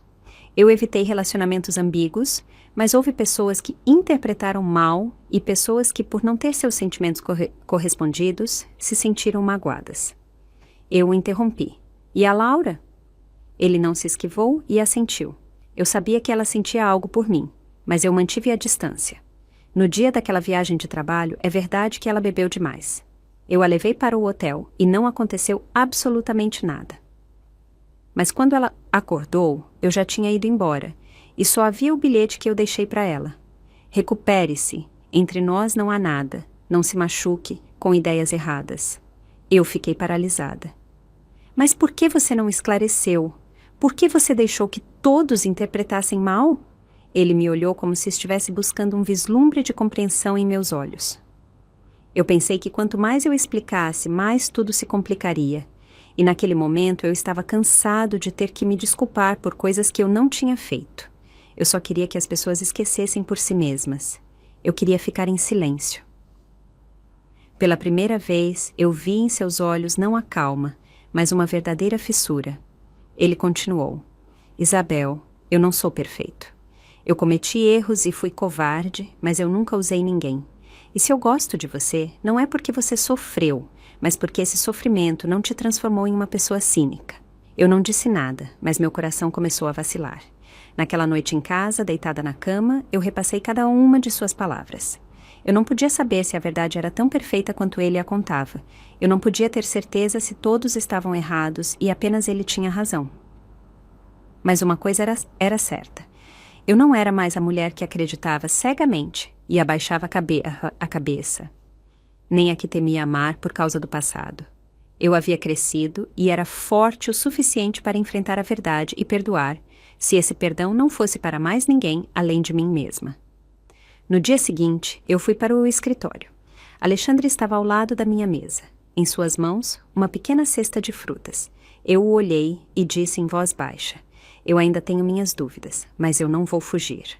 Ele sorriu. Sem pressa, sem pressão. Eu não peço que você acredite em mim agora. Eu só peço a oportunidade de esperar. Eu não respondi, mas depois de tantas feridas, pela primeira vez, eu não rejeitei a mão que alguém me estendia. Eu toquei levemente na cesta de frutas, sem abri-la com avidez, mas sem rejeitá-la. E isso, para alguém como eu, que havia perdido a fé, era um passo gigantesco. A vida, aos poucos, foi voltando ao normal. Eu trabalhava duro na construtora Moura, mantendo uma distância prudente de Alexandre, nem muito perto, nem em guarda. Eu aprendi a sorrir, embora meu coração não estivesse totalmente em paz, e agradecia por acordar de manhã sem que os pesadelos do passado me assaltassem. Mas a vida nunca deixa ninguém em paz por muito tempo. Em uma manhã de sábado, eu estava em um canto de uma lanchonete do bairro, lendo uns documentos enquanto tomava um chá quente. De repente, meu celular tocou insistentemente. Era o número da minha ex-cunhada, Roberta Tavares, a que havia me chamado de falsa na frente de toda a família. Eu hesitei, mas atendi. Alô? A voz de Roberta era puro pânico. Isabel, por favor, nos ajude. O pai está muito mal. Ele teve um segundo infarto. O médico diz que precisa ser operado com urgência, mas a mãe não encontra ninguém que cuide da papelada. Meu irmão não atende, e a tal Carla desapareceu no dia em que tudo foi descoberto. Eu franzi a testa, eu hesitei. E por que você me liga? Você se esqueceu? Eu sou apenas a ex-nora. Sua mãe disse que eu desonrei a família. Eu sei. Me desculpe, Isabel, mas você é a que cuidava melhor do pai. Você conhece o histórico dele? Você sabe como fazer a papelada? Por favor, Isabel, a mãe está prestes a desmaiar no hospital. Eu olhei para uma xícara de chá fumegante. Minha mente era um nó. Eu os odiava. O simples fato de pensar neles gelava meu coração. Mas eu me lembrei. Eu me lembrei de que meu sogro às vezes tinha sido gentil comigo. Quando eu tive febre, ele me trouxe sopa, escondido da minha sogra. Em uma tarde, enquanto eu empurrava a cadeira de rodas dele pelo jardim, ele me disse: você também é como uma filha. Aquele meu Javier não soube valorizar a sorte que ele tinha. Eu suspirei. Em que hospital vocês estão? No Hospital do Coração, na UTI de urgência. Eu cheguei em meia hora. Ao entrar no corredor, eu vi Elvira sentada em uma cadeira com a cabeça baixa, o cabelo desarrumado, a roupa amarrotada. Ao lado dela, Roberta, desesperada, tentava falar com o médico. Quando eu me aproximei, elas levantaram a cabeça, o olhar de Elvira se cruzou com o meu. Ela não disse nada, apenas se encolheu e começou a chorar. Foi a primeira vez que eu a vi chorar de verdade. Não eram lágrimas falsas, nem uma voz estridente. Era um soluço abafado, cansado, impotente. Roberta correu em minha direção como um náufrago que se agarra a uma tábua. Isabel, por favor, nos ajude. Eu não sei que papelada precisa ser feita. O médico me pergunta sobre o histórico de infartos dele, sobre os comprimidos para o coração. Você tem todos os relatórios. Eu abri minha bolsa e peguei a pasta velha com o histórico médico. Eu a havia guardado durante os últimos 2 anos. Era a que eu sempre levava quando, como nora, eu esperava nas consultas do meu sogro. Roberta a pegou como um tesouro e correu para dentro. Eu me sentei ao lado de Elvira. Ela me olhou com os olhos vermelhos e inchados, e seus lábios tremeram. Depois de um tempo, ela disse em voz baixa: Obrigada. Eu me surpreendi. Em mais de 10 anos de casamento, eu nunca tinha ouvido essa palavra da boca dela. Eu não respondi. A cirurgia durou mais de 3 horas. Eu esperei com elas. Ninguém falou, apenas se ouvia o tic-tac do relógio e a voz do alto-falante chamando os pacientes. Finalmente, o cirurgião saiu. A cirurgia foi um sucesso por enquanto, mas nós precisamos monitorá-lo de perto. Ele não pode sofrer nenhum susto, e é crucial que um familiar que conheça bem o estado dele esteja ao seu lado durante a primeira semana. Elvira desabou na cadeira e Roberta cobriu o rosto, soluçando. Eu perguntei ao médico: Doutor, eu sou a ex-nora dele, mas eu o cuidava pessoalmente. Eu posso ficar com a família para assisti-lo? O médico assentiu.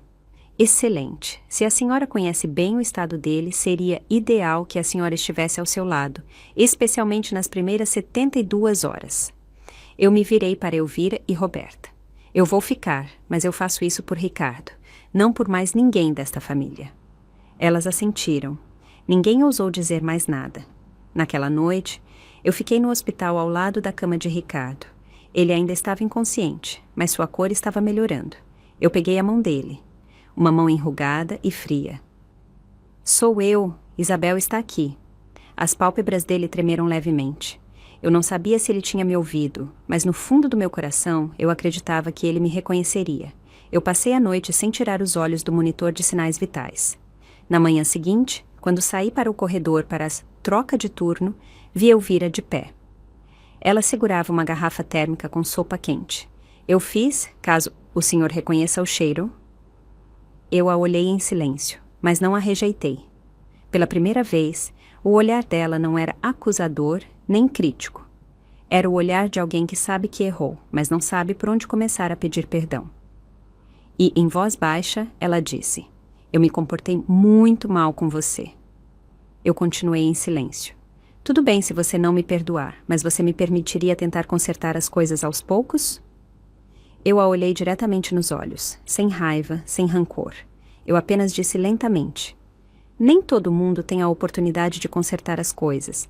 Quando o ouro-sogro acordar, eu vou ajudá-lo, mas depois eu não voltarei. Eu cheguei longe demais para voltar atrás. Ela assentiu e abaixou a cabeça, sem desculpas, sem súplicas, como alguém que perdeu a coisa mais importante de sua vida e não ousa pedir que a devolvam. Naquela tarde, eu saí do hospital e caminhei pelas ruelas perto da minha casa. O sol do fim da tarde tingia os cantos de amarelo. Eu recebi uma mensagem de Alexandre. Eu fiquei sabendo, você continua a mesma. Você faz os outros se sentirem envergonhados. Eu vou esperar você voltar. Eu sorri, mas não respondi. Eu sabia que eu não estava pronta para amar de novo, mas também sabia que eu não era mais a pessoa que se deixava levar sem dizer nada. Desta vez, era eu quem escolhia meus passos. Fosse para voltar a ajudar quem me machucou, ou para seguir em frente e aceitar alguém novo, eu não era mais a mesma de antes. Meu sogro acordou no quarto dia da cirurgia, pela manhã. Eu estava no corredor do hospital quando uma enfermeira veio correndo. Isabel, o Sr. Tavares acordou. Ele pergunta pela senhora. Ele disse o seu nome, Isabel. Eu senti meu coração parar. Entrei imediatamente no quarto. Estava em silêncio e uma luz suave filtrava pelas cortinas brancas. Ele estava mais magro, com os olhos fundos, mas mantinha sua aura de fortaleza. Ao me ver, ele levantou lentamente a mão, me indicando para me aproximar. Eu me sentei ao lado dele e peguei a mão dele. Minha garganta se fechou. Sogro, sou eu. É a Isabel? As pálpebras dele piscaram suavemente. Sua voz era um sussurro rouco. Então você ainda estava aqui? Porque o senhor precisava de mim. Eu não podia abandonar a pessoa que me tratou como uma filha.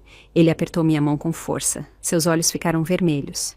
Eu não via mais o sogro autoritário, mas um idoso frágil que havia retornado do limiar da morte. Ele respirou com dificuldade e continuou. Isabel, eu tenho algo a dizer para você. Só para você. Eu olhei surpresa para a enfermeira e para Roberta, que estavam curiosas na porta. Vocês poderiam nos deixar a sós por um momento? Meu sogro quer falar comigo a sós. Elas assentiram e saíram. Quando ficamos a sós, meu sogro me fez um sinal para que eu me aproximasse mais. Sua voz era tão fraca que eu tive que encostar meu ouvido nos lábios dele para ouvi-lo. Na gaveta da mesinha de cabeceira, lá no fundo, há um envelope amarelo. A senha é o seu aniversário. Eu fiquei paralisada. Meu aniversário? Sim, eu a mudei há 2 anos. Naquela época, Eu já sabia que nesta família não havia ninguém tão sincero quanto você. Eu não podia acreditar. Nos últimos dias de sua vida, a pessoa em quem ele havia confiado era eu, a nora que eles haviam expulsado de casa com todo tipo de insulto. Eu perguntei com voz trêmula: "O que há no envelope, sogro?" "Meu testamento, o original. Todas as propriedades, a casa, os terrenos estão no nome de seu marido, Javier, mas com uma condição. Se esse safado te trair, toda a herança passará para a pessoa que eu designei." "E quem o senhor designou?" Ele fechou os olhos e sorriu fracamente. "Você." Eu estava atônita. Mas sogro não está nem validado por um tabelião. Eu não tive tempo. O que eu quero agora é que você o tenha como prova para enfrentá-los se eles tentarem algo. Eu sei de tudo sobre Javier e aquela mulher. Eu sei há muito tempo, mas eu sou velho e estou doente. Eu não tinha forças. Sua sogra encobriu tudo por medo de perder a honra. Eu vi tudo. O fato de eu não dizer nada não significa que não tenha doído. As lágrimas começaram a brotar sem controle.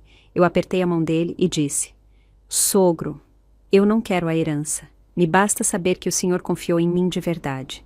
Ele me olhou com olhos que ardiam como uma última chama. "Você foi minha nora. É a única coisa que eu vou me arrepender a vida inteira. Se eu pudesse viver de novo, eu teria te casado com outro, não com Javier." Ambos rimos entre lágrimas. Depois daquela conversa, eu fui direto para a casa de 3 andares onde eu havia vivido por 10 anos. Minha sogra havia trocado a fechadura, mas hoje foi Roberta quem me deu a chave. "É justo que você entre, Isabel. Você é a única que sabe o que o pai guardava naquela gaveta."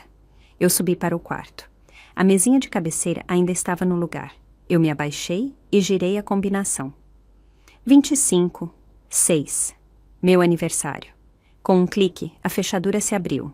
Dentro estava um envelope amarelo, exatamente como meu sogro havia dito. Eu o peguei. No envelope, escrito à mão, estava: "Abrir somente quando for preciso defender a justiça." Com as mãos trêmulas, eu abri o envelope.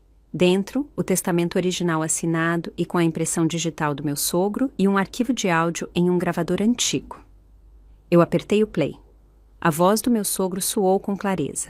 Eu, Ricardo Tavares, em pleno uso de minhas faculdades mentais, redijo este testamento. Eu lego todos os meus bens ao meu filho Javier Tavares com a seguinte condição: não cometer adultério, violência doméstica ou qualquer ato de traição contra sua esposa. Caso ele não cumpra esta condição, todos os meus bens serão legados à minha ex-nora, Isabel Almeida. Isabel me cuidou durante a minha doença e foi a única que defendeu a honra desta família até o fim. A partir deste momento, todo o poder de decisão recai sobre Isabel Almeida.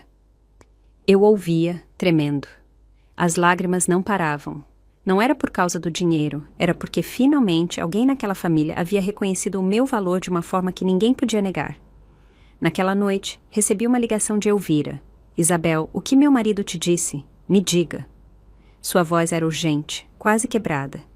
Eu mantive a calma. "A senhora realmente quer saber, sogra? Eu sou a esposa dele. Tenho o direito de saber. Então eu vou dizer, seu marido deixou um testamento.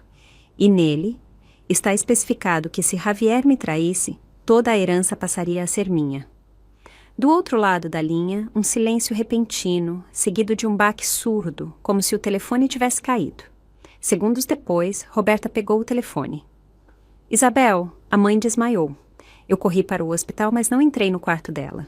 De fora, eu entreguei ao médico o medicamento de emergência para o coração que eu mesma havia comprado para o meu sogro, tempos atrás, e fui embora. Eu não me vinguei, mas também não voltaria a ser a mulher submissa e paciente." 3 dias depois, o advogado da família me ligou. Era preciso convocar uma reunião de família para verificar a validade legal do testamento. Eu entrei na sala de reuniões. Elvira, Javier, Roberta e alguns parentes estavam lá. Os rostos deles estavam tensos. Quando o advogado leu o testamento e reproduziu a fita, a sala ficou em um silêncio sepulcral. O advogado assentiu e confirmou. "Neste momento, este testamento tem plena validade legal. Se a família deseja impugná-lo, eles deverão iniciar um processo judicial. No entanto, com um conteúdo tão explícito, as chances de sucesso são muito baixas. Todos os olhares se cravaram em mim. Eu me levantei. Eu não quero a herança. A única coisa que eu desejo é que, a partir de agora, ninguém nesta família tenha o direito de me insultar. Ninguém pode se referir a mim como uma destruidora de lares. Eu vou embora, mas eu não permitirei que ninguém continue pisoteando a minha honra. Eu deixei uma cópia do testamento sobre a mesa e saí da sala. Com a cabeça erguida pela primeira vez, eu deixei minha família política para trás. Não em silêncio, não entre lágrimas, mas com o reconhecimento do meu lado. Eu pensei que, depois da reunião com o advogado, tudo teria terminado. Como eu havia renunciado à herança, eu acreditei que eles me deixariam em paz. Como eu havia provado que não estava errada, eu acreditei que eu poderia viver o resto da minha vida com leveza e tranquilidade. Mas eu havia me esquecido de uma coisa: a ganância nunca descansa. 3 semanas depois da leitura do testamento, eu recebi uma intimação do Tribunal de Justiça. A requerente era minha ex-sogra, Elvira Tavares. A denúncia alegava que o testamento de Ricardo Tavares havia sido redigido sob coação, que no momento de sua redação ele não estava em plenas faculdades mentais e que havia tido influência por parte de Isabel Almeida, pelo que ela solicitava a sua anulação. Eu não sabia se ria ou se chorava. Depois de viver décadas na hipocrisia, até no último momento, por dinheiro, ela estava disposta a pisotear a última vontade sincera do seu marido. Eu fui ver meu advogado com todos os documentos originais, a fita de áudio, o testamento manuscrito e o vídeo das câmeras do hospital onde se via meu sogro e eu conversando. O advogado revisou os documentos e assentiu. Não se preocupe, este é um caso praticamente perdido para eles. O testamento tem a assinatura, a impressão digital, um arquivo de áudio com a voz dele e um vídeo que demonstra que ele estava em plenas faculdades. Se eles insistirem, nós temos o direito de entrar com uma contração por calúnia. Eu suspirei. Eu não quero litígios. Eu só quero que eles saibam que eu não sou mais a pessoa fácil de manipular que eu era antes. O advogado sorriu. Então, que eles vejam. Que eles vejam que a nora submissa de antes não existe mais. Agora, a senhora é uma pessoa com uma espada de 2 gumes. Se eles a subestimarem, eles mesmos se cortarão. No dia da primeira audiência, Elvira apareceu vestida de luto, com uma expressão de vítima. Javier estava ao lado dela, mas com a cabeça baixa. Eu vi claramente que ele não queria cruzar o olhar comigo, talvez por vergonha, talvez por medo. Eu fui sozinha, sem advogados nem parentes, mas eu caminhei com passos firmes, como uma rocha. Na sala, Elvira se levantou. Meritíssimo, eu sou a esposa legal de Ricardo Tavares. Meu marido, em seu leito de morte, não estava em plenas faculdades mentais, devido a um AVC. No entanto, minha ex-nora, Isabel Almeida, o influenciou psicologicamente e o induziu a redigir um testamento que lhe legava todos os bens. Isso é ilógico. Vai contra os princípios familiares e deve ser anulado. Eu ouvi com calma. Quando chegou a minha vez, eu me levantei e disse brevemente: Meritíssimo, eu tenho todas as provas que demonstram que Ricardo Tavares estava em plenas faculdades mentais quando redigiu seu testamento. O documento foi escrito de próprio punho e eu tenho a assinatura dele, a impressão digital, o arquivo de áudio e o vídeo das câmeras do hospital. Além disso, ele especificou claramente que a herança passaria para mim se seu filho me traísse. Eu apresentei um relatório do neurologista do hospital que certificava que o paciente Ricardo Tavares, depois da cirurgia, manteve por vários dias um estado de consciência claro e uma capacidade de cognição adequada sobre seu ambiente e as pessoas que o cercavam. O juiz suspirou e assentiu. Foi declarado um recesso para deliberar. 15 minutos depois, a sentença foi proferida. O tribunal considerou que o testamento de Ricardo Tavares era legal, voluntário e não mostrava indícios de coação. A denúncia da senhora Elvira Tavares foi totalmente rejeitada. Eu não precisei dizer mais nada. Eu me levantei, fiz uma reverência ao tribunal e saí da sala. Fora do tribunal, Elvira estava de pé como uma estátua. Sua filha Roberta a abraçava pelos ombros, com os olhos vermelhos. Eu não as olhei, mas ao passar ao lado delas, eu disse em voz baixa: A senhora me disse uma vez que eu não merecia entrar naquela casa. Agora sou eu quem não precisa dela. Elvira não respondeu. Ela apertou os lábios, mas em seus olhos eu vi o pânico, a confusão e a amargura de quem apostou tudo, e ficou com as mãos vazias. Naquela noite, voltei para casa, abri as janelas e deixei que o vento movesse as cortinas brancas. Eu recebi uma mensagem de Alexandre. Eu soube que você venceu o processo. Eu não vou te parabenizar porque você não precisava vencer. Você só queria viver de acordo com seus valores e hoje você conseguiu isso. Eu sorri. Me comoveu que ele me entendesse tão bem, mas ele ainda não sabia. Eu ainda não tinha terminado. 3 dias depois, eu publiquei uma cópia do testamento nas minhas redes sociais. Não para humilhar, mas para demonstrar a minha honra. Eu escrevi: eu não exijo nenhuma propriedade. A única coisa que eu desejo é que aqueles que me pisotearam, me chamando de nora indigna, traidora e destruidora de lares, saibam que eu cumpri com o meu dever, que eu fui sincera e que eu fui a pessoa que esteve ao lado de Ricardo Tavares até o fim, quando seus próprios filhos o abandonaram. Esta é a verdade, sem mais nem menos, e a verdade existe, mesmo que ninguém acredite nela. A publicação foi compartilhada milhares de vezes. Muita gente comentou: você não ganhou com a herança, você ganhou com a sua dignidade. Eu não respondi a ninguém. E, em silêncio, eu desinstalei o aplicativo das redes sociais por um tempo. Eu sabia que eu não precisava de elogios, mas sim de ser eu mesma, plenamente, depois de tantos anos vivendo como uma sombra. Depois de publicar a cópia do testamento nas minhas redes sociais, os compartilhamentos e os comentários inundaram os fóruns femininos. As pessoas me chamavam de a mulher que ressurgiu das cinzas. A única vítima que ousou levantar a voz em meio às correntes da tradição. Eu não nego que essas palavras me confortaram, mas também não me enganei, pensando que eu era uma heroína. Eu era apenas uma mulher comum que, depois de suportar e ser levada ao limite, decidiu não recuar mais. Uma semana depois, eu recebi um convite do Fórum de Mulheres Corajosas. Era um grande evento com centenas de participantes, onde participavam personalidades que haviam sido vítimas de casamentos tóxicos, abuso psicológico e de uma sociedade patriarcal. Eles me pediram para dar uma palestra sobre o tema Como se levantar quando a família é o maior obstáculo. Eu refleti muito sobre o convite. Eu sempre tinha vivido em silêncio. Eu nunca imaginei que um dia eu estaria na frente de um público, contando a minha história como uma lição, mas de repente eu pensei em todas aquelas mulheres, as que choram em segredo todas as noites, as que são abandonadas pelos seus maridos e humilhadas pelas suas famílias políticas, mas que cerram os dentes e aguentam. Se eu não falasse, elas pensariam que estavam sozinhas. Eu aceitei o convite. A palestra aconteceu em uma manhã de domingo em um centro cultural de um bairro de São Paulo. Quando eu subi ao palco, as luzes me cegaram e abaixo centenas de pares de olhos me olhavam. Eu não tremi.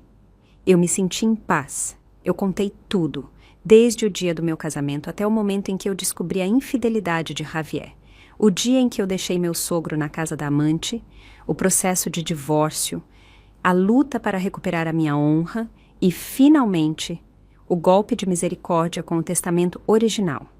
Ninguém me interrompeu, ninguém murmurou, apenas houve acenos de cabeça, soluços e lágrimas.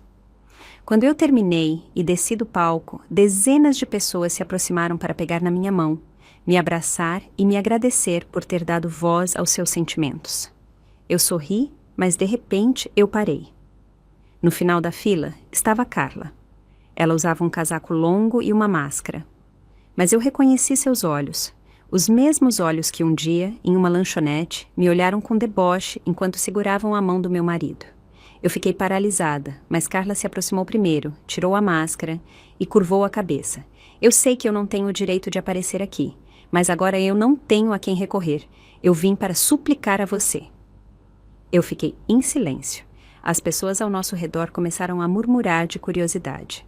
Eu assenti levemente. Me siga. Nós fomos para uma pequena casa de chá perto do centro cultural. Carla se sentou em frente a mim com as mãos entrelaçadas. Ela estava muito mais magra. Tinha olheiras escuras e seu cabelo, antes brilhante e ondulado, estava opaco e sem vida. Você está bem? Carla começou. Eu respondi com frieza. Não precisa de saudações. Vá direto ao ponto. Carla mordeu o lábio e tirou um maço de papéis de sua bolsa. Eram relatórios médicos. Ele me bateu. Desde que você foi embora, Javier mudou. Toda vez que ele bebe, ele quebra coisas e quando ele não gosta de algo, ele me bate. Eu franzi ligeiramente a testa. Carla continuou. Eu pensei que se eu roubasse Javier, eu ganharia. Eu me sentei naquela casa, achando que eu era a mulher mais amada do mundo, mas na verdade eu era apenas um substituto barato em quem ele descarregava sua frustração quando a vida não ia bem. E o que você quer que eu faça? Carla me olhou com os olhos cheios de lágrimas. Me ajude com o divórcio. Me ajude a denunciar Javier por violência doméstica. Eu não tenho ninguém, nem dinheiro, nem família, nem advogado.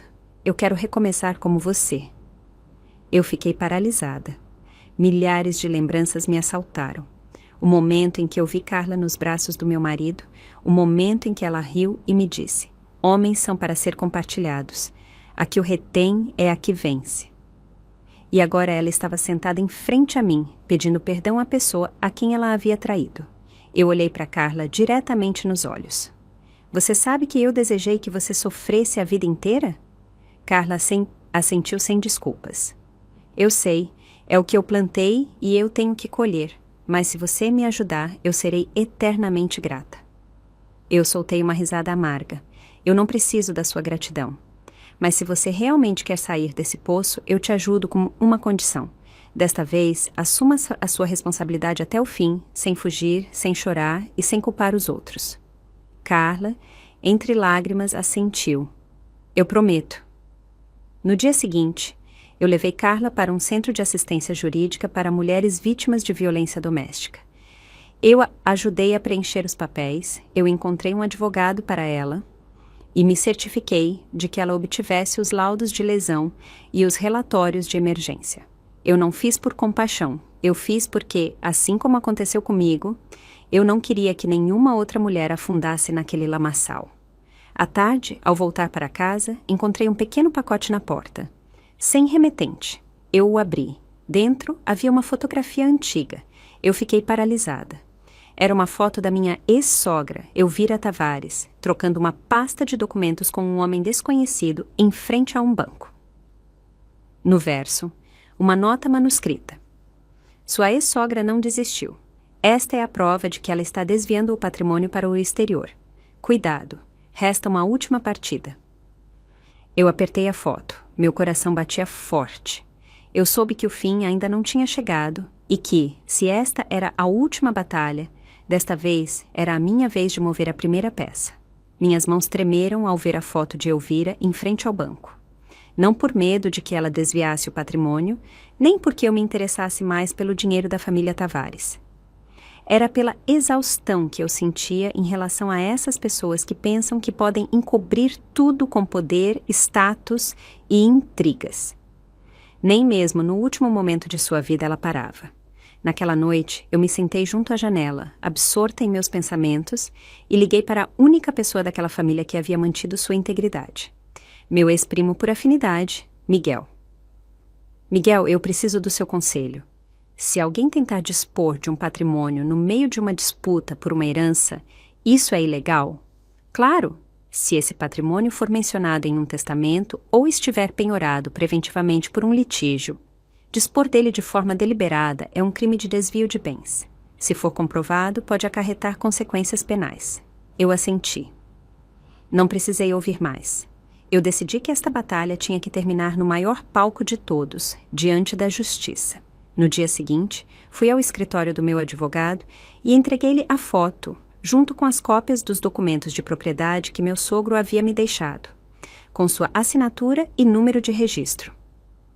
O advogado franziu a testa ao ver os papéis. A senhora acha que Elvira está transferindo propriedades para um terceiro? Não é que eu ache. O homem da foto é Rafael Oliveira, um intermediário imobiliário conhecido por estar envolvido em várias transações ilegais para desviar terrenos em disputa para o exterior. O advogado assentiu. Entendido. Imediatamente, eu enviarei um documento de urgência ao tribunal solicitando a penhora preventiva de todos os bens mencionados no testamento até que o litígio termine. Se Elvira tentou enganar o tribunal, este será o golpe de misericórdia definitivo. 2 dias depois, eu recebi uma intimação do tribunal. O caso havia sido reaberto de forma inesperada. O motivo: haviam sido detectados indícios de que a parte ré, ou seja, Elvira Tavares, havia infringido as normas sobre o patrimônio testamentário não dividido. Eu fui ao tribunal. Elvira também estava lá, mas desta vez em seu rosto não havia nenhum vestígio de força. Ela estava magra, com os olhos fundos e o cabelo visivelmente mais grisalho.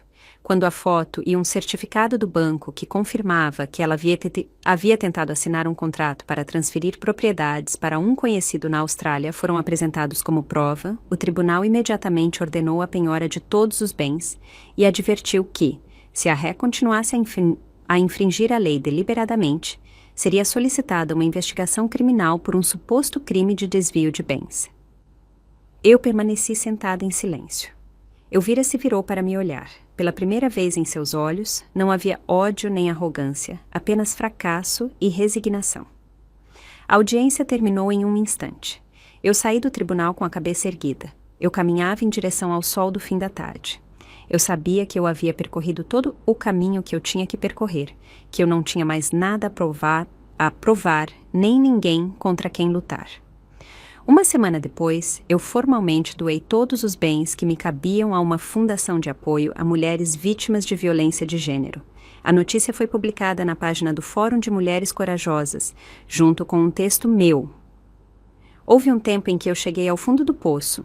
Se hoje eu posso me levantar de novo, eu só desejo ajudar a levantar outras mulheres que estão afundadas no mesmo poço. O patrimônio pode ser perdido, mas a honra deve ser protegida. Isabel Almeida. Naquela noite, eu caminhei sozinha pelo calçadão perto do rio, sem bolsas de marca ou roupas de luxo. Ninguém me reconheceu como a mulher que uma vez fez os alicerces de uma família inteira balançarem. Eu era apenas uma mulher comum que, depois de uma longa tempestade de 10 anos, sorria. Um carro parou lentamente ao meu lado. Alexandre Moura desceu com 2 xícaras de chá quente. Ele me ofereceu uma. Você ainda tem muitas batalhas a travar. Eu sorri. Elas acabaram. De verdade, elas acabaram. Você está bem? Eu levantei o olhar para olhá-lo. Eu não preciso mais da proteção de ninguém, mas se você quiser caminhar ao meu lado, não precisa pegar na minha mão. Se nós formos na mesma direção, já é o suficiente. Ele assentiu e caminhou em silêncio ao meu lado. Ninguém disse nada, mas meu coração estava leve como uma pluma.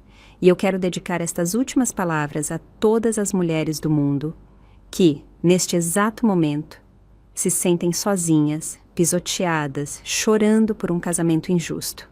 Não aguentem, não se calem, aprendam a se levantar por si mesmas, porque se vocês aguentarem demais, as pessoas não lhes agradecerão. Elas pensarão que é sua obrigação. Escolham dar um único passo para a frente. Gostou da minha história e de qual cidade está ouvindo? Vamos nos encontrar nos comentários. Se você gostou da história, pode me apoiar enviando um super thanks, para que eu possa continuar trazendo mais histórias como essa. Já te agradeço muito pelo apoio. Estou esperando seus comentários sobre a história. No vídeo, você pode ver 2 novas histórias de vida que eu recomendo de coração. Tem muito mais no meu canal, não esquece de se inscrever. Até a próxima história de vida, com carinho e respeito.